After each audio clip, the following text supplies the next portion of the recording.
I want you to imagine turning on your TV, 30 years apart. In one speech, Ronald Reagan says the country is booming and America has regained its confidence.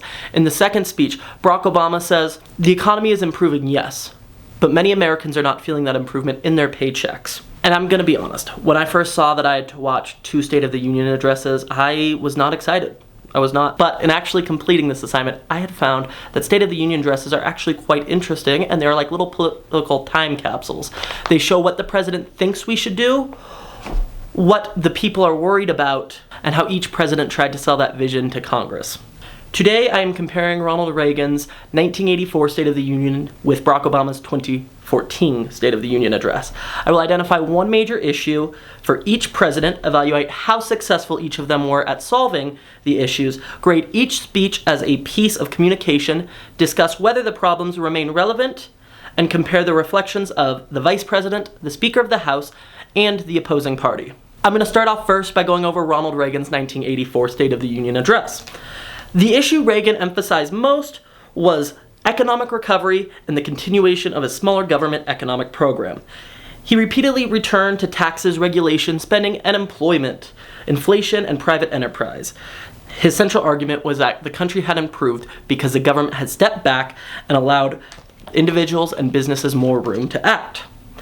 Reagan began by reporting that America is much improved, and that optimistic claim shapes the rest of his delivery. He smiles often, pauses for applause, and sounds most energized when describing new jobs, entrepreneurship, and what he sees as renewed national confidence.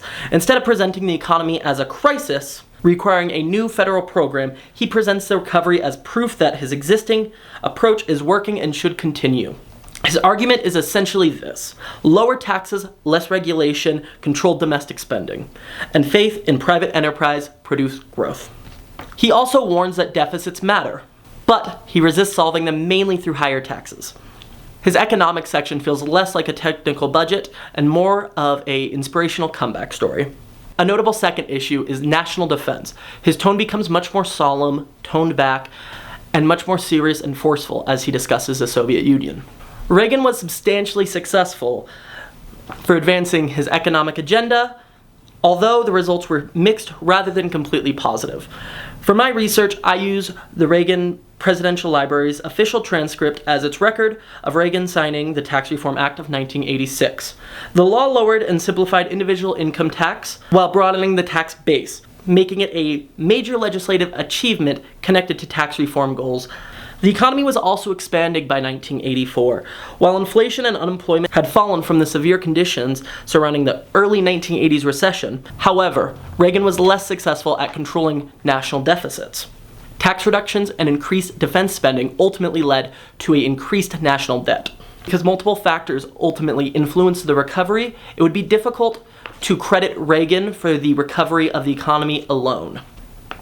My conclusion is that he succeeded in changing tax policy in the direction of economic debate, but did not solve the deficit problem he discussed. I would give Reagan's speech a A- as a piece of presidential communication. This grade is based on delivery rather than agreement with his policies. He is confident, controversial, and clear about his central message. He uses humor without allowing jokes to overwhelm the subject. And he recognizes people in the gallery, including military media, Sergeant Stephens Trujillo, to turn abstract ideas about courage and national service into a human story. The weakness is that his optimism makes complicated economic trade-offs sound easier than they were. The problems are still relevant. Debates over regulation, federal tax rates, federal spending, deficits, and the national debt remain a central topic of American politics today. Vice President George H.W. Bush was very consistent in his support for Ronald Reagan. Democratic Speaker O'Neill was not as supportive, but he still joined in many points of applause for Reagan's policies. The opposing party did not support every idea Reagan had, but there were a few moments where all members of the chamber joined for applause, showing some sort of unity. And now we jump forward 30 years in time and we move on to Obama's 2014 State of the Union address. The issue Obama emphasized the most was economic opportunity for the middle class, wages, and the belief that full-time work should provide a basic level of security. His argument was that the economy had recovered from the Great Recession, but the recovery was incomplete because wages and opportunity had not yet improved equally for everyone. Obama states, "No one works full-time should ever have to raise a family in poverty." This line single-handedly captures the substance and emotion of Obama's speech.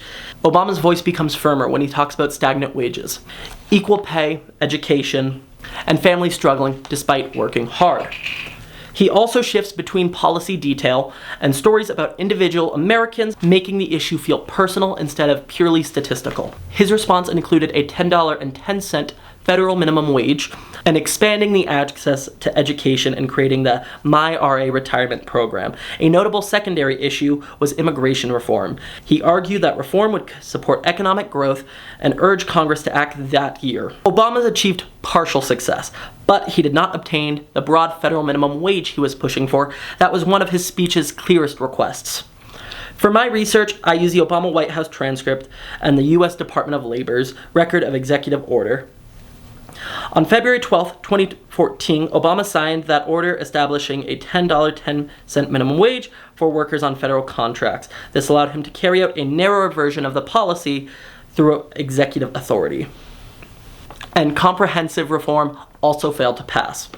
Obama did create the MyRA retirement savings program, but used additional executive actions during that White House called a year of action. Therefore, his success was meaningful but limited. He changed policies for some federal contract workers and advanced the issue nationally, but he did not achieve the larger wage increase he requested for workers across the country.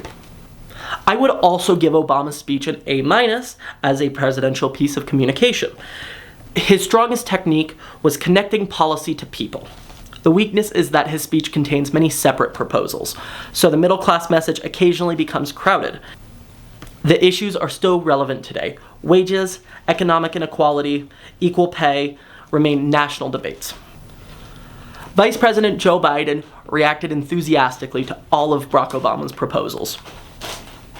However, Republican Speaker John Boehner was very reserved in his reactions. Overall, I would say this speech had a very divided audience.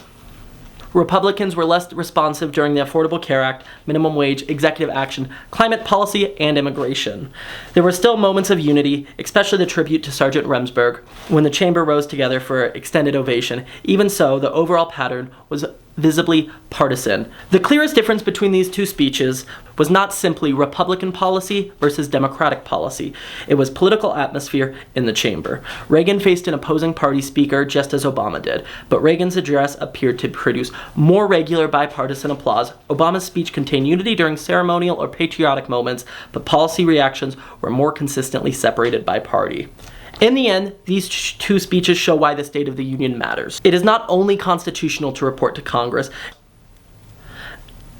For my sources, I use the 1984 transcript and policy materials from the Ronald Reagan Presidential Library, the official 2014 transcript, and achieved policy materials from the Obama White House and the U.S. Department of Labor's explanation of the Executive Order 13658.